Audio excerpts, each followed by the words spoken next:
بسم اللہ الرحمن الرحیم۔ شروع کرتا ہوں اللہ کے پاک نام سے جو بہت بڑا مہربان نہایت رحم والا ہے۔ دوستوں، بہنوں، بھائیوں، بزرگوں، دیکھتی آنکھوں اور سنتے کانوں کو السلام علیکم۔ بہنوں، بھائیوں، دوستوں اور بزرگوں، اسلامی خواتین کی اسکالرز، صوفیہ کرام، ثقافتی ورثے، اسلامی فلسفہ، اسلامی تصوف اور تاریخی خواتین کی شخصیات کی معلوماتی سیریز کی آج کی ویڈیو میں ہم ستی چمامہ سورتنوں کی سوانح حیات کو بیان کر رہے ہیں۔ ستی چمامہ سورتنو ایک مشہور انڈونیشی اسلامی اسکالر، ماہر تعلیم اور دانشور ہیں جو اسلامی تعلیم میں اپنی خدمات اور دائرہ اسلام میں خواتین کی قیادت کے لیے اپنی وکالت کے لیے مشہور ہیں۔ وہ 1941 میں انڈونیشیا میں پیدا ہوئی۔ یہ خطہ طویل عرصہ سے اسلامی اسکالرشپ اور ثقافتی ترقی کے مرکز کے طور پر جانا جاتا ہے۔ ایک روایتی لیکن فکری طور پر متحرک مسلم ماحول میں پرورش پانے والی ستی چمامہ کو چھوٹی عمر سے ہی مذہبی تعلیمات کا سامنا کرنا پڑا۔ ان کا تعلیمی راستہ ایک گہری مذہبی بنیاد اور جدید علمی فضل دونوں کی عکاسی کرتا ہے۔ کلاسیکی اسلامی علوم کو عصری اور تعلیمی طریقوں کے ساتھ جوڑتا ہے۔ انہوں نے اپنی رسمی تعلیم انڈونیشیا میں ہی حاصل کی اور بعد میں ادب اور انسانیت میں ڈاکٹریٹ کی ڈگری حاصل کی۔ اس کا تعلیمی کیریئر انڈونیشیا کے سرکردہ اداروں میں سے ایک میں یونیورسٹی کے ساتھ گہرا تعلق بن گیا۔ اپنی پوری زندگی میں انہوں نے انڈونیشیا میں اسلامی گفتگو، خاص طور پر تعلیم، بین المذاہب ہم آہنگی اور اسلام کے اندر صنفی کردار کی تشکیل میں اہم کردار ادا کیا ہے۔ ان کی فکری میراث نہ صرف ان کے علمی اشاعتوں میں ہے بلکہ بڑی اسلامی تنظیموں میں ان کی قائدانہ کردار میں بھی نظر آتا ہے۔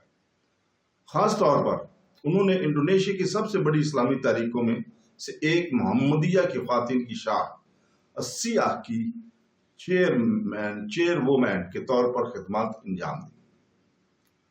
قومی سطح پر ان کی قیادت کرنے والی پہلی خواتین کے طور پر انہوں نے خواتین کی تعلیم، خاندانی بہبود اور اسلامی اقتدار پر مبنی کمیونٹی کی ترقی پر توجہ دے کر تنظیم میں اہم تبدیلی لائی۔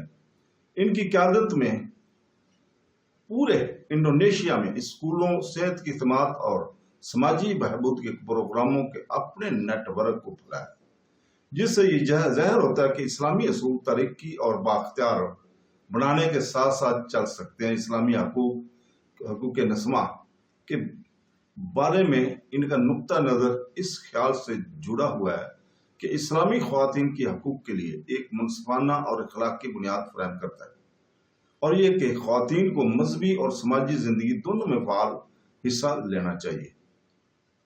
ان کا انڈونیشیا میں بین المذاہب مکالمے میں بھی اہم کردار ادا کیا۔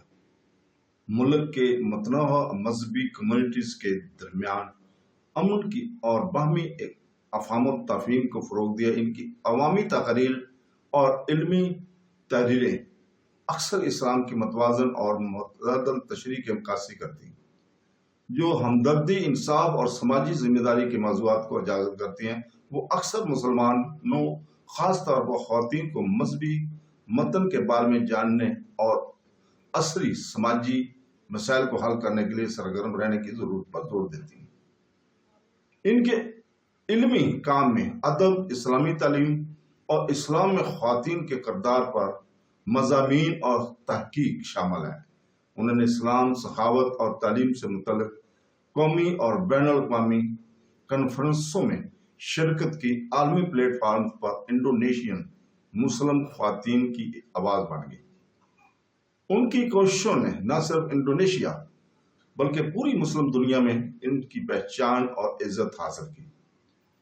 ان کے موت کی کوئی تصدیق نہیں کیونکہ وہ ابھی تک زندہ ہیں۔ تو دوستو، چونکہ وہ ابھی تک زندہ ہیں، ان کی یاد میں کوئی مزار نہیں بنایا گیا اور نہ ہی ان کی تعمیر کے لیے کوئی اقتدام کیا گیا ہے۔